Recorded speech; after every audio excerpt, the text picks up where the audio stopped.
Iran's ability to sustain the current war against the U.S. and Israel is limited, likely days to a few weeks at high intensity, potentially stretching to 4 or 5 weeks or more in a lower intensity mode. This assessment comes from military experts, think tanks, and recent statements as the conflict enters its early days. Strikes began around February 28, 2026. Iran relies heavily on ballistic missiles, cruise missiles, and drones for its retaliatory strikes. Pre-war estimates put its ballistic missile stockpile at around 500 after rebuilding from the 2025 12-day war. U.S. and Israeli strikes have already destroyed about 50% of launchers, hundreds of missiles, and key production sites. At the current rate of aggressive barrages, hundreds launched so far, Iran can maintain high-intensity fire for only days, not weeks. Analysts note depletion could limit sustained barrages to 5-6 days max before shifting to rationing or sporadic attacks. They've already used a significant portion of their arsenal with limited success due to high interception rates.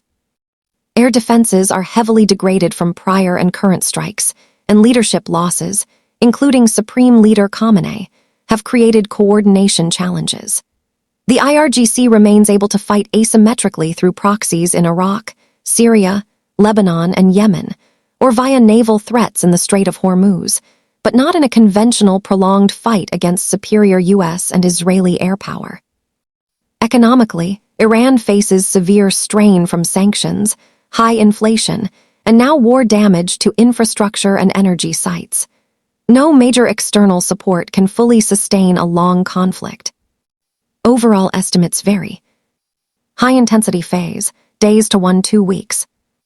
Broader campaign, U.S. officials, including President Trump, project 4 weeks or less, sometimes for 5 weeks, to achieve objectives like degrading missiles, nuclear capabilities, and naval forces. Defense Secretary Pete Hegseth emphasizes it's not endless, and the U.S. will finish it decisively. If it turns attritional with proxy warfare and sporadic strikes, it could drag on weeks or months, but with diminishing Iranian capacity and rising internal risks. The conflict is fluid, with U.S. and Israeli strikes continuing to target key assets while Iran hits back regionally.